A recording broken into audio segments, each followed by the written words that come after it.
Good morning again and good afternoon, everybody. Thanks so much for joining us today. We appreciate you making some time at the end of your day or depending on where you are in your day. Today, we're going to focus on newsletters, specifically looking at ways we can use Eloqua to deliver a better experience. So we'll look a little bit at some of the subscription options and then also look at the campaign canvas and understand how we can utilize the canvas to help us. So my name is Derek Bell. I'm the Director of Customer Success and Marketing here at Marketing Cube, and I've got Matt Hemsley, our Marketing Manager, and Jason O'Donnell, one of our account directors, on the line as well. So they'll be having a listen, and certainly if you do have any questions, please use the Q&A function, and Matt or Jason will be able to assist you. Now, it's always good to provide some housekeeping just to let you know what's going on. One of the key things everybody wants to know is the session being recorded? Yes, it is. And replays will be available within a week or so on our blog. And so you can see the blog URL right there on screen. As I said, if you do have any questions, please use the Q&A function throughout the meeting to ask those questions. And if you see another question that you like, you can upvote that question as well. So, or even respond if you know the answer. So this is very much a user group scenario. So please feel free to be involved and engage. To encourage you to also collaborate, as I said there, everybody can see those Q&A questions. So please be aware of that. If you need to ask us anything that you'd rather not the world know, go ahead and use the chat to submit a private question to any of the panelists on today's session. So the first thing we'd like to do is answer any questions that may have come through. And we have a question from Danny from Texas. And Danny, I think you're actually on the line with us today. So Danny asked the question, can I do 2 or more campaigns on the same canvas if they are of similar initiatives? For example, I send out 2 weekly newsletters and do a canvas for each. Could I put both newsletters in the same canvas? They do have different segments. So absolutely, you could put both of them onto one canvas. The only reason I would get you to have a think about that, Danny, is in the context of reporting. So if you wanted to be able to look at separate campaign reporting for those 2 different newsletters, then that would really be the main reason why you probably want to separate them out on the canvas. I have 2 canvases, that is. The fact that you've got 2 different segments, that's perfect. There's absolutely no reason you can't have multiple segments on a single canvas. And in many of the campaigns that we run, we definitely have multiple segments sitting on a canvas. So that's not a problem at all. Yeah, the answer is yes, essentially. I can't think of a big negative. The only one, as I said, is to think through from a reporting point of view. And do you want to be able to see separate reporting at a campaign level for newsletter A and newsletter B, for example? Now, if you have the same person, if there's any chance that you have the same person who's actually subscribed to both of those newsletters, then Eloqua is going to decide who gets which newsletter. The individual, if they're in both segments, will only get one of the 2 newsletters, because remember, the Eloqua only allows an individual to enter a campaign once. So while you may put them in 2 segments, Eloqua's like, so it's only going to deliver 1 newsletter to 1 person. So they're probably the only 2 caveats, is reporting requirements and if you happen to have an individual who's actually subscribed to both newsletters. So hopefully that answers your question. Now, we ran the user group here in Australia a couple of days ago, and there was a really good question from one of our clients in Newcastle in Australia, which is about a 2.5-hour drive north of Sydney on the coast. And she asked the question, why does the submitted form filter not filter contacts even if they submit the form? So I just thought that was a great question, because this one does stump people sometimes. And I thought it would be good to maybe share that same question with you and give you that response that we had prepared for her. So the key thing to understand and remember is that the campaign canvas will do exactly as you ask, but the critical part is that we understand the questions that we're asking. So what does that look like? So this is the step in, or the element in question that she was referring to, and it's called submitted form with a question mark. So when we ask the question, who submitted the form? Sorry, when we ask the question in relation to submitted form, it's all about who. And specifically, it's about campaign members. So the most common example as to where people identify that they don't believe this is working is usually around events. So what happens is I send some details off in a campaign, and let's say, for instance, Danny, I'll pick on you because I can see you're on the line. So we send Danny an email, and he's a campaign member. He then forwards that on to a colleague, and that colleague is not currently a campaign member from Marketing Cube. It is not part of that campaign canvas. However, that person decides to click on the email that Danny forwarded to them and then registers for the user group. So that's great that they do that, but unless there are a few things that I have in place, simply submitting that form doesn't make that person a campaign member. So when it comes down to the step on the canvas where we're asking who submitted the form, what we're asking is who, being the campaign members, submitted the form. So therefore, Danny's colleague won't progress through the campaign and they will not get the reminder emails that may be expected. And that's usually the red flag. That's usually where people are like, well, hang on a minute. We had everybody go through the campaign and everybody should have got the reminder emails if they registered. Well, yes. Okay. So the challenge there is that we need to do things a little bit differently.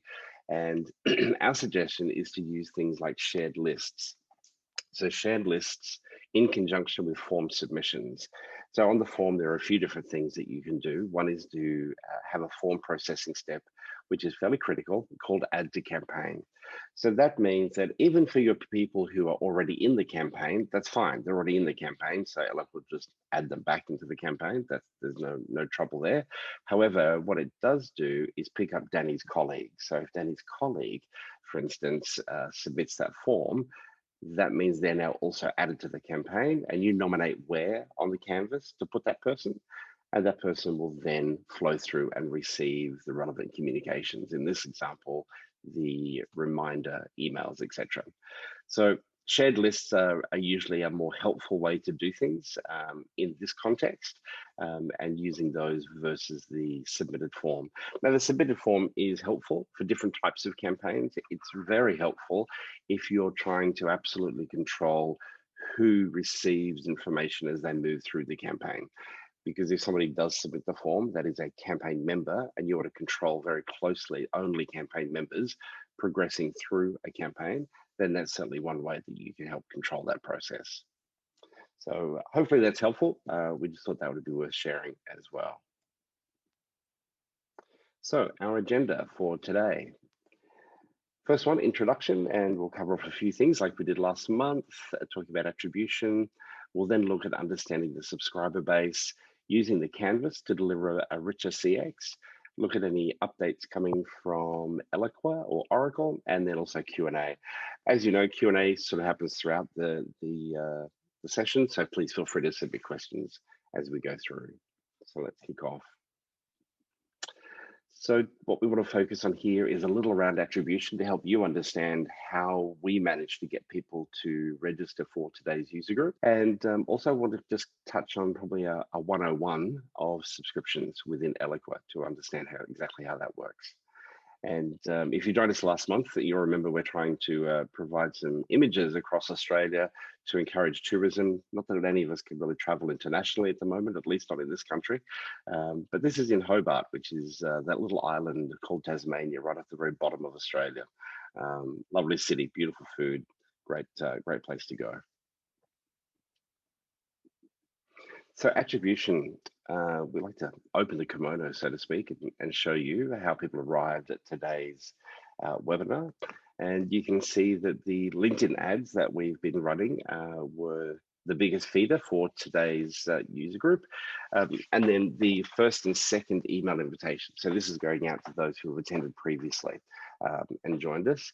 And then also partners, so that's people like Oracle, etc., who may also have been invited and registered to join.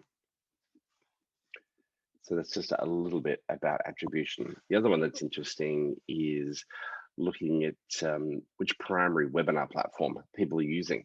And so across our Eloqua client base, this was the response that we got in relation to platforms being used. So you can see Zoom seems to be the winner. Interesting, if you go back a couple of years, that may not have been the case, but haven't they dominated the marketplace? All right. So next step is we just want to revisit, because given the context of today's topic, it's probably really important that we understand the core basics and fundamentals of subscriptions and email groups specifically within Eloqua. So as you know, when a contact comes into the platform, whether it's via an Excel upload, whether it's through the CRM platform, there could be other ways that you get people into Eloqua. Obviously, you could have some forms sitting on landing pages. People are filling in those forms and coming into Eloqua. So the assumption from a business process point of view is that you have the optimal processes in place to support that as an opt-in. And so when that person arrives within the platform, they're then at a baseline subscribed globally, meaning you can send them anything you want. Okay. So underneath that, Eloqua provides you with what we call email groups. So we as marketers see those as email groups. However, externally, customers or prospects might see those as subscriptions. Just as they would subscribe to magazines and things many years ago, they can subscribe to your relevant communications. Now, you will give those names that make sense externally to people, and they could be something as simple as these, and you may have obviously more than these.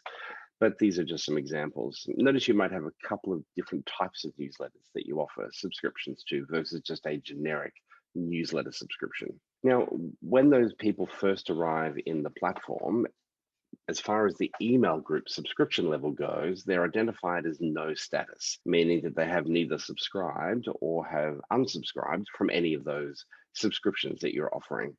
Now, over time, your job as a marketer is obviously to try and incentivize these people to subscribe to different things. And so in this particular example, we can see that somebody has subscribed to 3 different email groups or 3 subscriptions. And then, of course, over time, unfortunately, some people will choose to unsubscribe.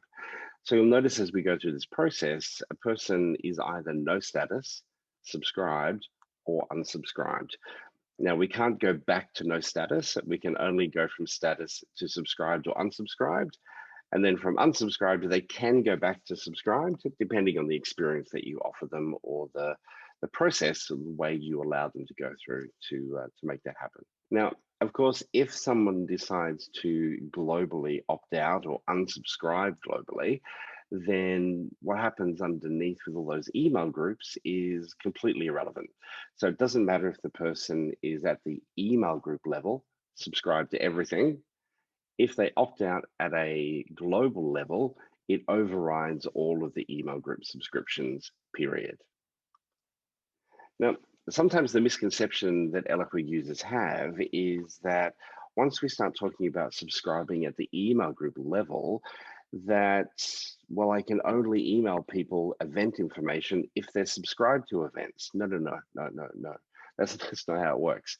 So the person is subscribed at the global level, or they're opted in to your business as a whole, to your entity. And so how you choose to communicate with them is then driven by all of your different email groups. So essentially, people who choose to subscribe at an email group level, you offer them that experience.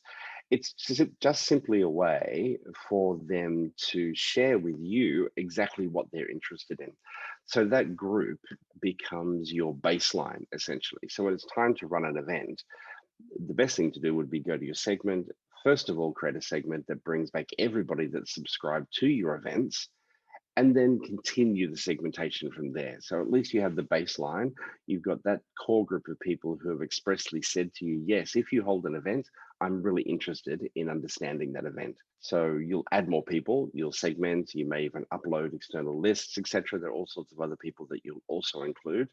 So just don't feel that the email group subscribed, unsubscribed is the end of the story. The only one that is restricted, of course, is from an unsubscribe point of view. So if an individual does unsubscribe from an email group, Eloqua won't let you send that person an email. Even if you drop them in a segment and put them on the canvas, you won't be able to send that person an email. And that's a good thing, because that person at some point has said, look, no, I'm not interested in that. And you want to honor that. And so Eloqua will ensure that you do, in fact, honor that.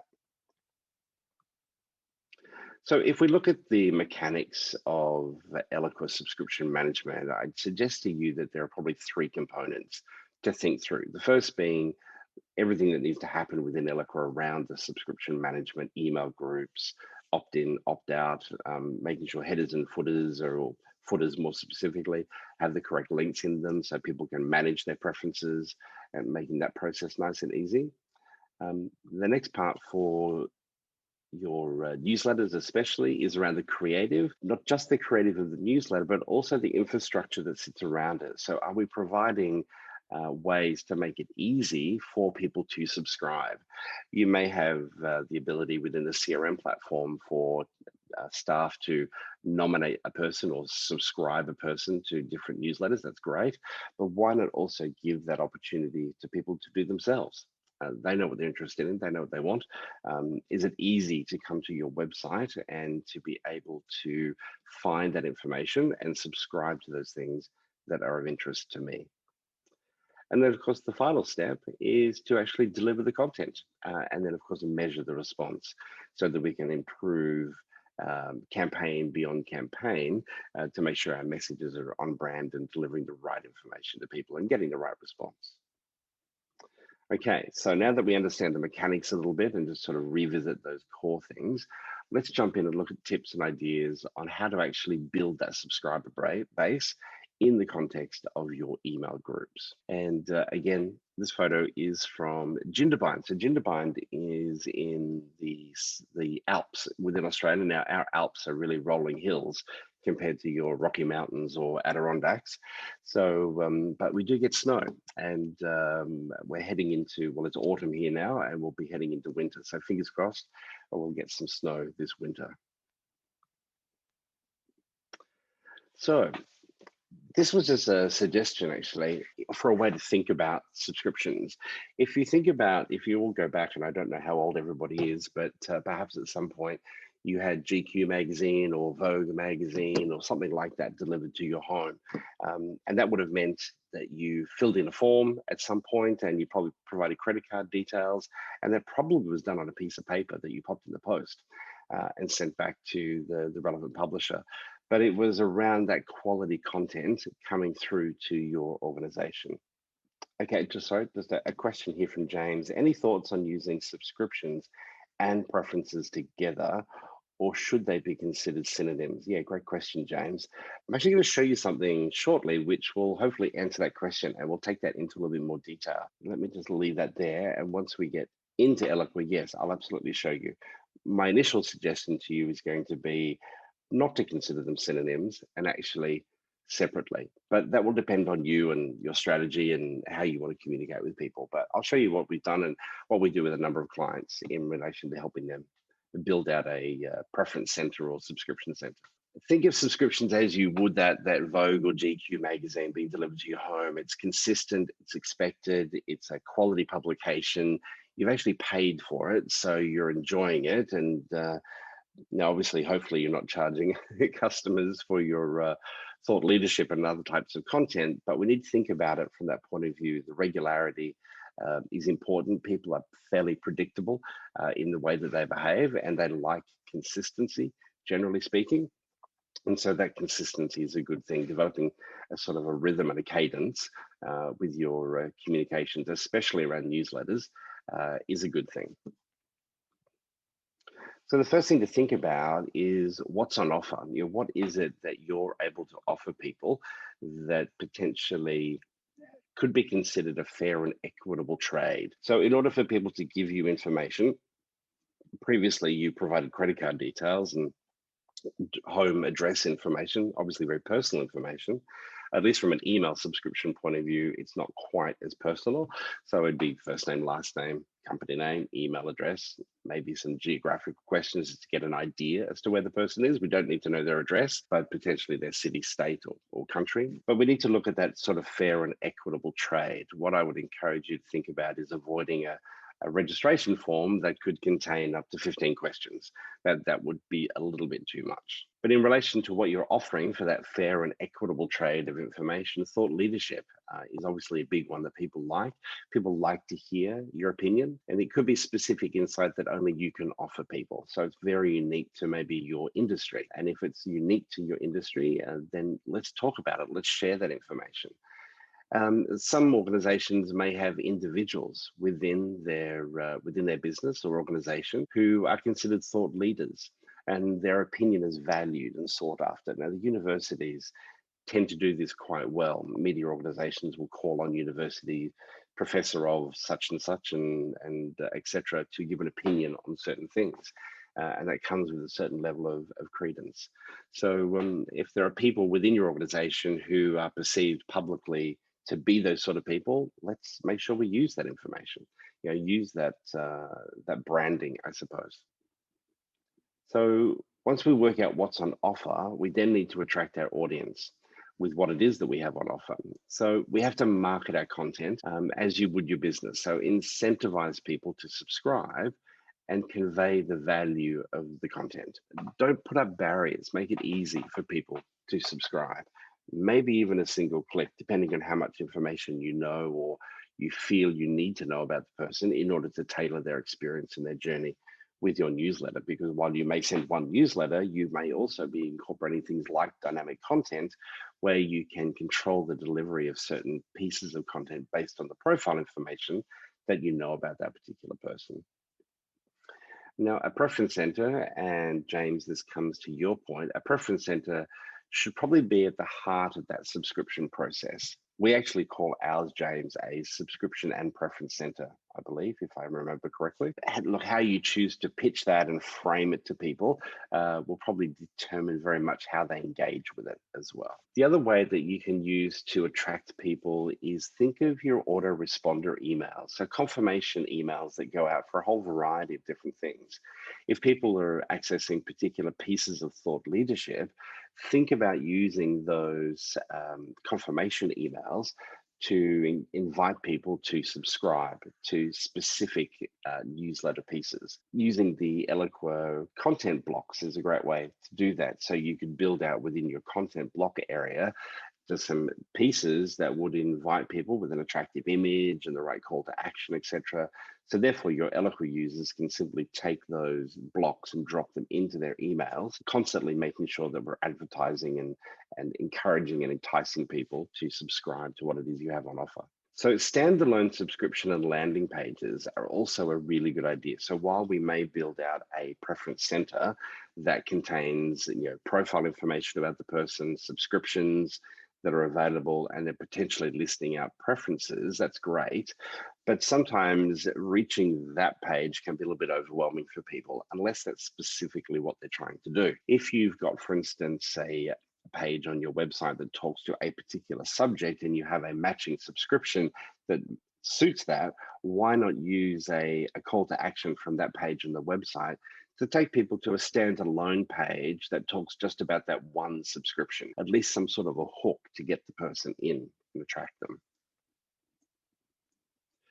So last month we talked about re-engagement strategies, and it was really interesting. Literally a week after that happened, I received some emails from National Geographic and also McKinsey & Co, which were both really interesting. This one, I was like, oh, okay, so it looks like Nat Geo has been sold again, this time to Walt Disney. As a result, I need to sign up again. It'll only take me a minute, apparently. And so I'm like, well, of course, yes, I definitely want to do that. So I clicked on sign up and was brought to, I suppose, James, we could consider this a subscription center more than preferences, maybe, because this is providing very specific subscriptions that I can sign up to. I also like the idea of seeing the sample. Now, of course, this is more of a B2C type environment, but I thought from a design point of view and fundamentally, it was really nicely laid out, very clear. I like the little snippet of text below. So it does give you an idea. For instance, your history, you can see there, comes out on a Monday. It's a weekly newsletter. So it makes it very clear to anybody that's subscribing exactly what they're going to get, and also the frequency, the cadence of delivery of that particular content. The McKinsey & Company one really just sort of arrived out of the blue.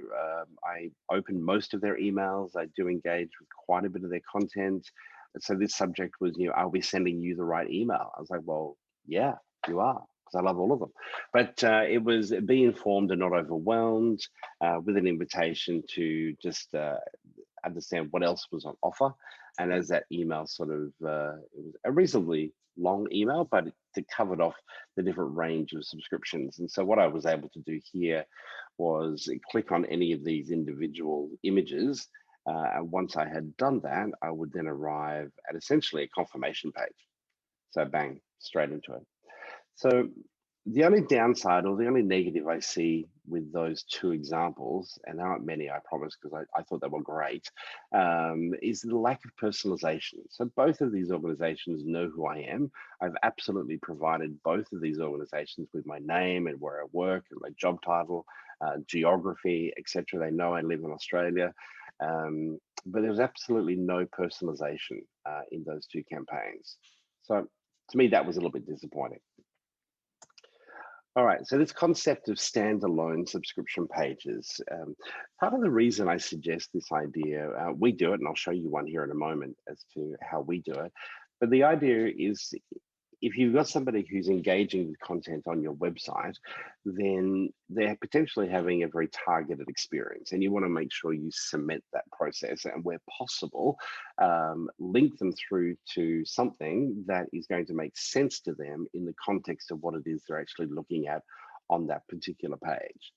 So it's less for people to be distracted by. I mean, you could look at obviously embedding a little tiny form on the page itself, and some people will do that in footers, for example. Typically, that gives you less of a chance to maybe ask a few more questions. But let me show you. Let me show you an example of what that might look like. So on our website, so if you're visiting marketingcube.com.au, if at some point you might come to look at, for example, upcoming events, you'll arrive at this page, and you'll notice right at the top in the hero image, we have subscribe now and don't miss the next event. So if I go ahead and click on that, I leave the CMS in this particular example, and I'm brought directly to an Eloqua landing page. And here I can talk a little bit more in detail and very specifically just about events and what those events are and why we should be enjoying them and subscribing and et cetera, So that's just one example of how that can work. The other one, which some of you on the call may have actually already done yourself today, if you were to look at joining the user group, that this whole page is an incentive to do just that. And again, subscribe to the user group. And again, so we leave the CMS and we arrive here at the user group page. So this one provides quite a bit more detail, what you can expect, who normally attends, how it kind of works. We've also included some testimonials from people, okay? So people who have been attending the user group for quite some time and getting their feedback about the user group as well. So if you do have any statements, remember what we're trying to do here is advertise and market and incentivize people to subscribe and to have them feel a bit of FOMO. If they don't, they're going to miss out on something. And so that's part of what we're trying to do here is make sure that's clear for people. So yeah, tease people with some examples. This is something that we haven't specifically done in ours, but I have experienced this myself a few times, literally the last month or so. So tease people with some examples. You might remember that National Geographic example that I showed you. They said, see a sample. So you could click on that and go away and actually see a sample of what the content is, which I thought was quite clever. So then you've got to think about your website and social properties and using those two things together to help drive people to more registrations or subscriptions. So include links to the preference center or to targeted subscription sign-up pages across your website. Don't just have a single place, subscribe now. Think about right across the website and potentially your social properties as well. And where it makes sense, where can we provide people with a link that would make sense for them to come through and actually look at subscribing. So think about blog posts. A blog post is obviously generally a good place to get a lot of traffic. And so we get in the context of the article, is there a relevant subscription that would make sense to provide people with a link to go off and do. You'll notice the media organizations do this quite well. So we have an organization in Australia called Witch 50, which is sort of a MarTech sort of media firm, interesting bunch of guys and great content. And so I noticed they do that quite a bit. As you read down through their blog, about halfway down, there'll be a little banner, almost like a banner ad, essentially, subscribe, etc. So click through. I'm sure you've seen exactly the same thing yourself. Just make sure that, as I said there in the third bullet point, that the incentive to click through and the subscription you're taking people to makes sense in the context of the experience that they're having right then. And then again, just a repeat on that final one, think about the Contact Us page as well. It's that page that is often set and forget, but it's always good to go back and at least maybe on a semi-annual or an annual basis, go back to the Contact Us page and just do a refresh. Make sure the information you're providing and the autoresponder emails that you have in place are accurate, but also think about how to include in there the ability for people to subscribe and come through to your relevant landing pages. And so this was just that example there I showed you a moment ago, looking at the user group and from a website point of view, and looking at opportunities and ways to actually drive people from the website through to your relevant Eloqua landing pages. And that's that microsite. You'll notice too, for instance, with the user group, we do ask a number of more questions than we do say to subscribe to events. And that's just around knowing the audience and understanding the audience and what that can look like. All right, so what I want to do here is jump directly into the campaign canvas now and show you some specific tips and ideas on how we can tailor that journey process a little bit better. So the campaign canvas, as you know, gives you a whole range of ways that you can tailor the journey. And some of the more fundamental things that we may ask as we move people through the campaign canvas is, did they open the first email? So we send out the newsletter. Let's give them a little bit of time to play with that. Did they actually open it? If they opened that first email, did they click on an article? First of all, did they click, period? The second question then probably would be, did they click on a specific article?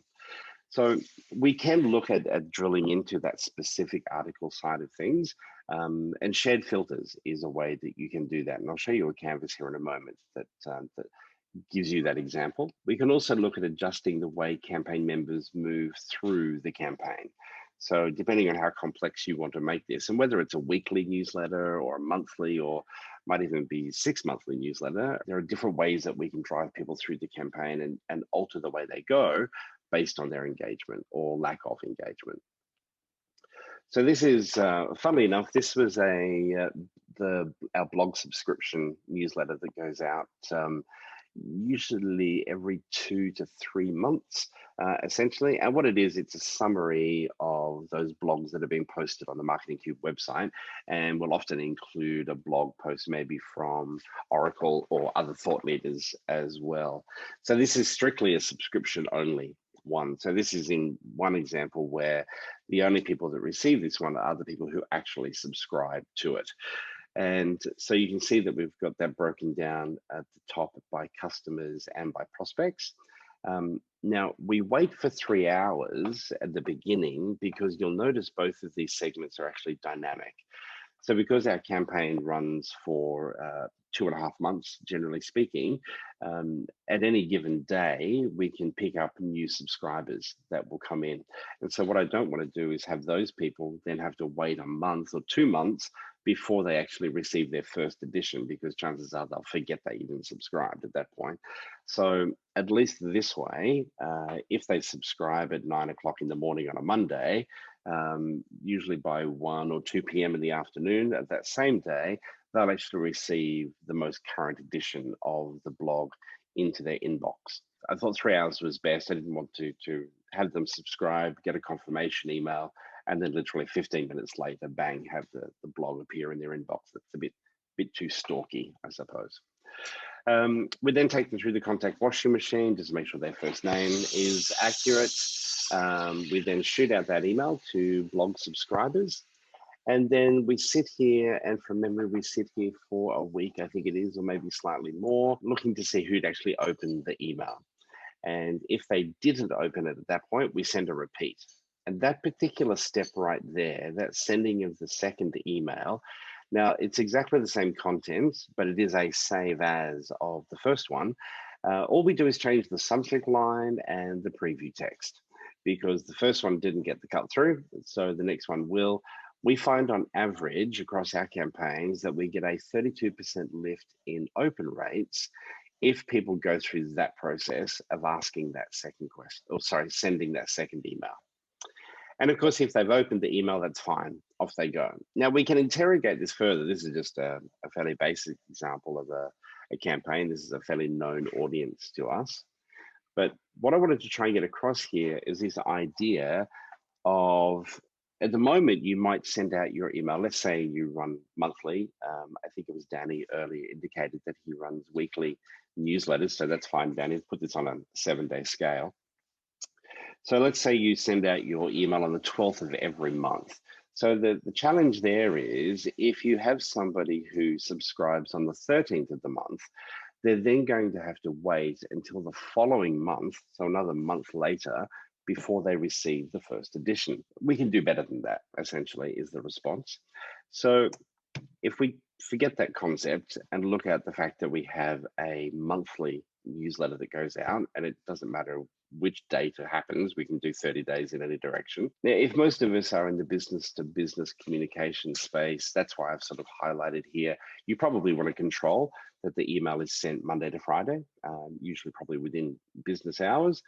And because if you have people automatically coming into campaigns, then we want to make sure that we're not sending emails at 2 a.m. in the morning, or on a Saturday afternoon, etc. We want to try and keep it within business hours. So I'll show you on the canvas how to actually make that happen. So the first thing you need to do is make sure that the actual segment is configured as being dynamic. Consider wait elements like you saw I had wait for 3 hours when people come into the campaign. Just wait for a period of time. You may wait for a day. You can wait for as long as you want to at that particular point. The scheduling is really important. So when you look at the scheduling on the email element itself on the actual canvas, the scheduling is really key, because that's where you will control the actual delivery window and days of the week for that particular communication. Now, are there any offers or deadlines within the life of the campaign? So if we are looking to have a campaign run for 30 days, are there any offers within that if we resend a communication, an offer may have potentially passed or have expired? So just think about that in the process of what you're doing. And the compare date element is a great tip. So the compare date element, if you've not used, is really helpful to control the scenario with that last point in relation to offers and deadlines. So let's jump in and have a closer look at what that actually looks like. So you can see here the concept of a wait step. You'll have your subscribers potentially coming into the campaign. The email newsletter goes out the door, and then we wait. Now, how long we wait is up to you and will obviously depend on the context of your campaign. The first question we then want to probably ask is, did they actually open the communication? Now, if they opened it, that's great. We'll take them down here and we'll talk about that in just a moment.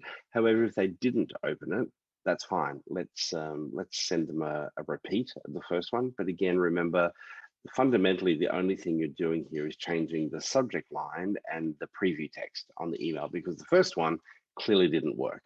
The person didn't open the communication. So we can either use wait steps, or we can use the evaluation period. So you can see here, we've configured this one to wait for 3 days. So that means every half hour, I think it is, every half hour, Eloqua is going to be asking the question, did they open it? Did they open it? Did they open it? Now, because we're asking that question over and over and over again, that's where the scheduling comes into place. So scheduling is this tab on the element.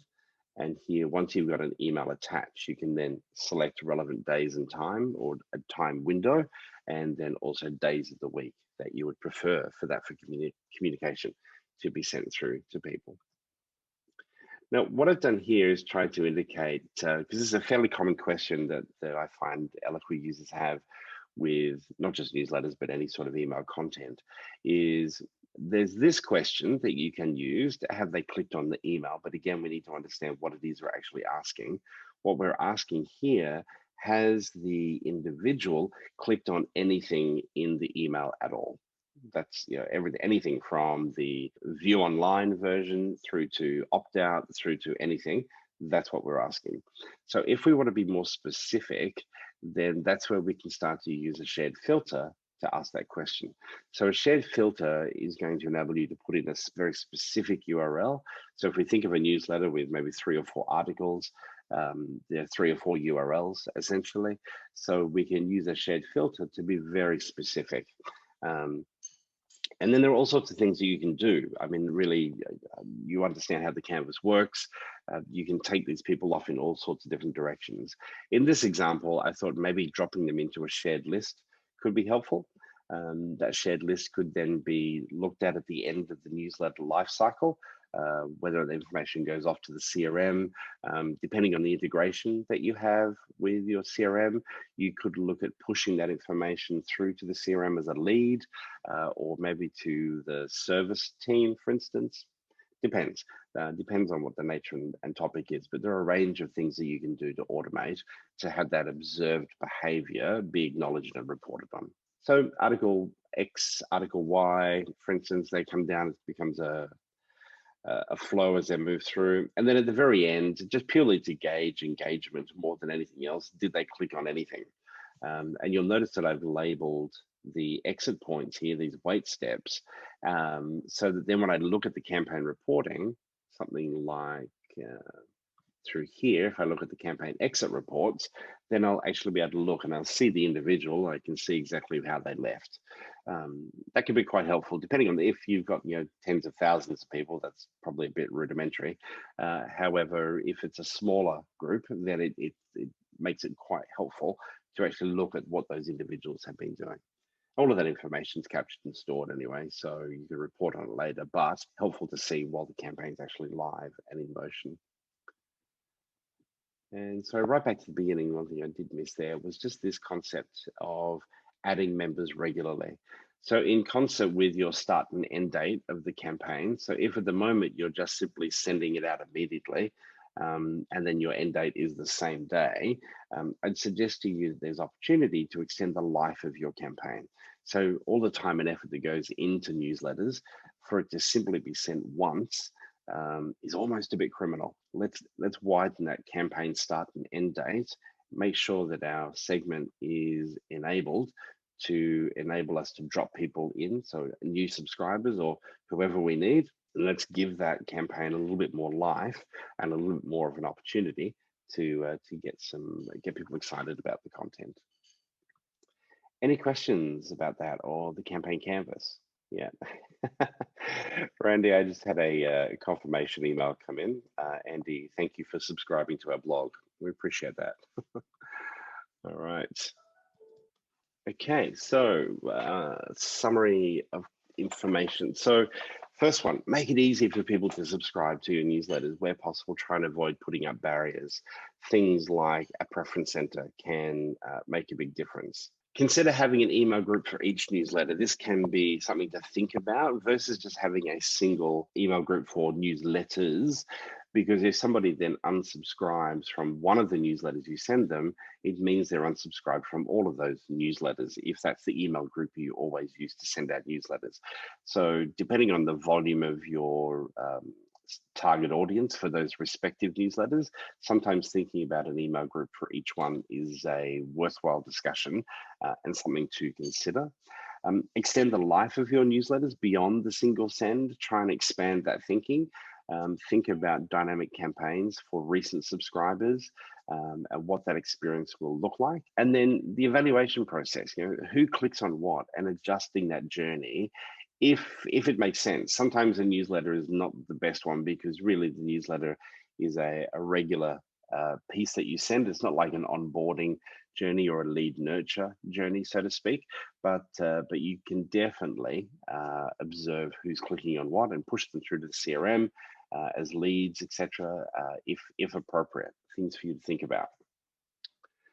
So the other thing that we wanted to show you was what's coming up with release 20B. So we expect release 20B for Eloqua to be available by the middle of May.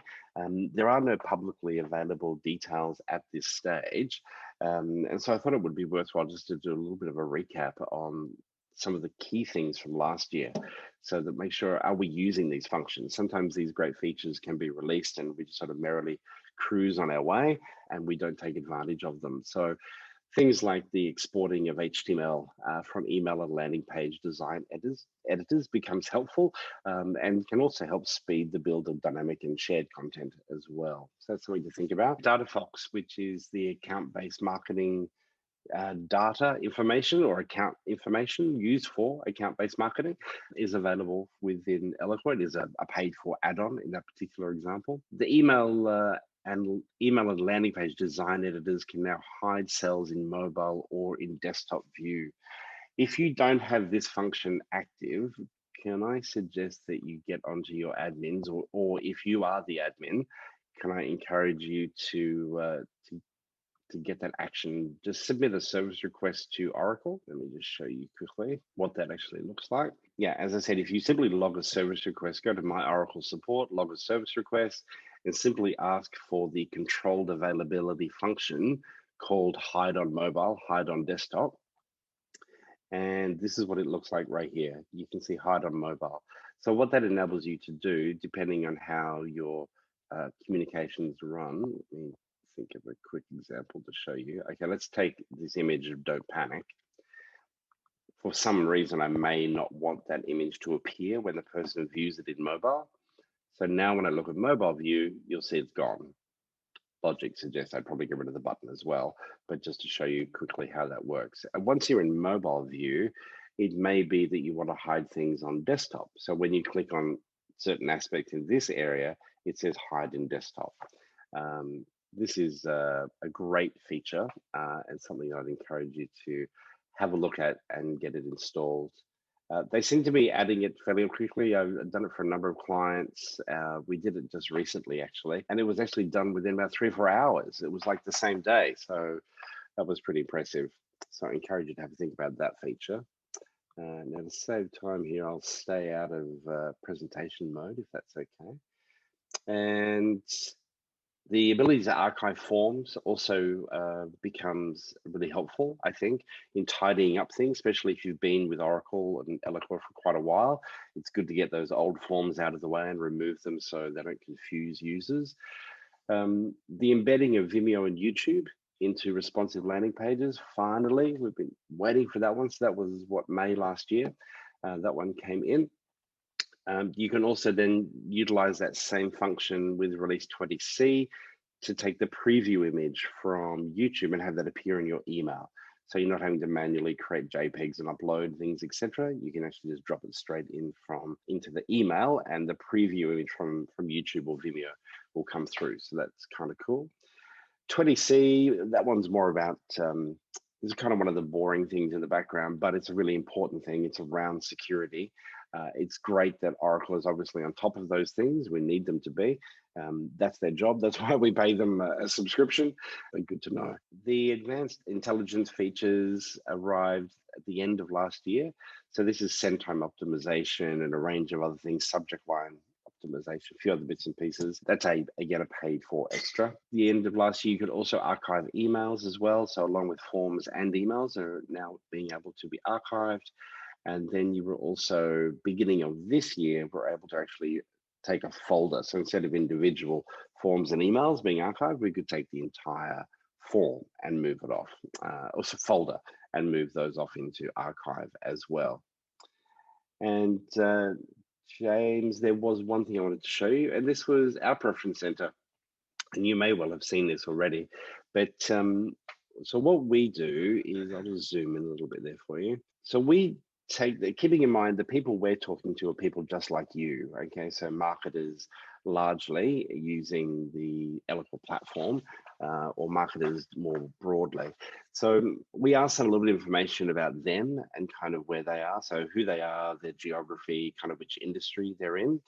we tailor or require something like job category over job title. You notice job title is not required. Then we move down to what we call subscriptions. So as Eloqua users, when you look at this, what you're actually seeing are our email groups, but we've positioned these externally as subscriptions for people to sign up to.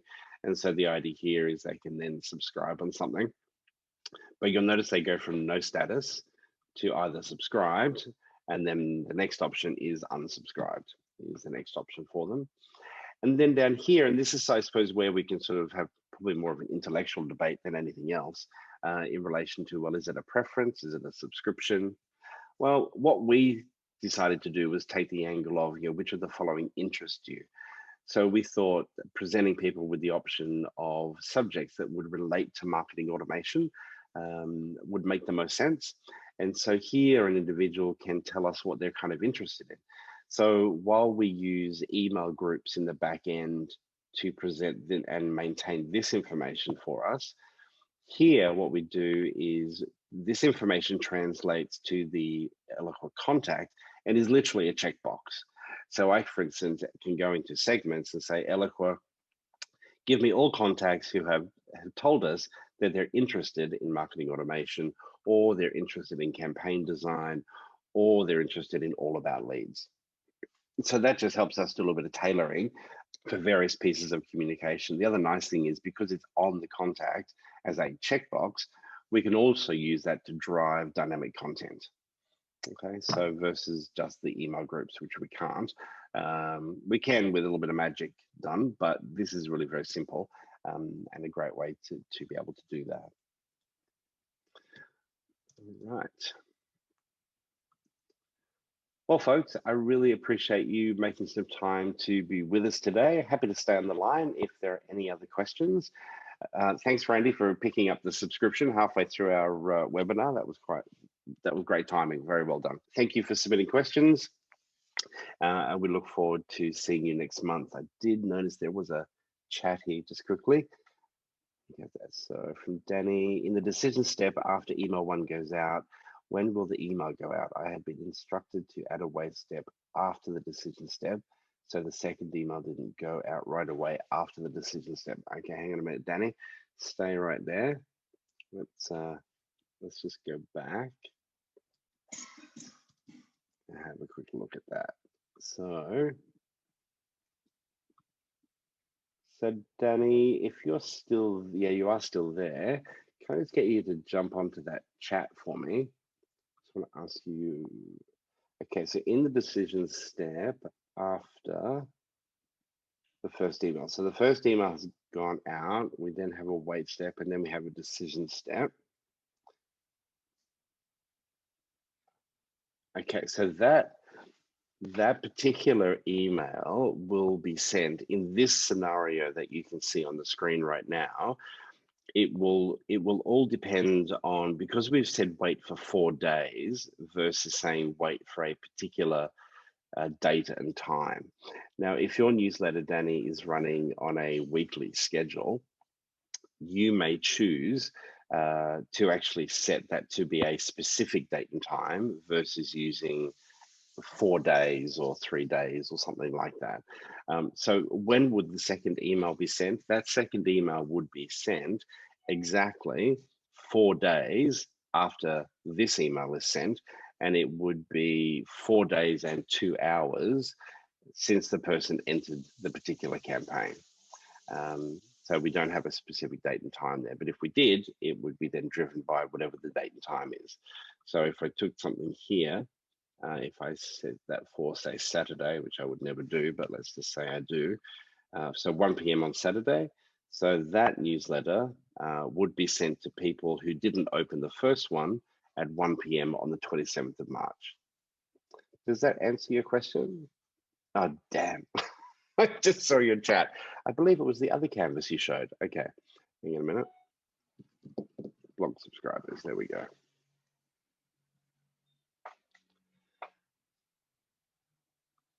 Okay, yeah, so what we've done there in that case, we've set an evaluation period. So to answer your question, when will that second email be sent? Well, that will depend completely on the engagement of people who are in the target audience, but at a minimum, it will take 5 days. So what that evaluation period is doing essentially is every, once you do it for 5 days, I think it's every half hour.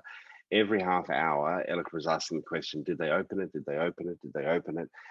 If it's a yes, the person will progress down here to this stage. However, at the end of that evaluation period, being 5 days, then the person would flow down here. So the earliest anybody would receive that second email, in this case, will be 5 days after the first email has been sent. Now, I strongly encourage people to have a wait step here. It's just that some people, well, most people I find, and honestly by default, I generally use the wait step myself, but people just have a hard time getting this in their head as to how this one works. This is incredibly powerful. I love this feature, and in examples like this, it's perfect. So yeah, have a think about that. But yeah, so 5 days is the answer to your question in that particular example. So Randy, we don't share the slides per se, but we do provide the replay, and you'll find there will be a blog post that we do. If you visit our blog, you'll see some examples of past user groups that we've done over the last few years, and in some cases. But look, if you think sharing of a canvas like this would be helpful, yeah, that's fine. We can throw that into the blog post, but you'll obviously be able to see it on the replay as well, with a little bit of voiceover. So thank you so much. Okay, perfect. Thanks, Danny, and thank you, Randy, for hanging around, and I'll leave you guys to enjoy the rest of your afternoon. Thanks very much, guys. Take care.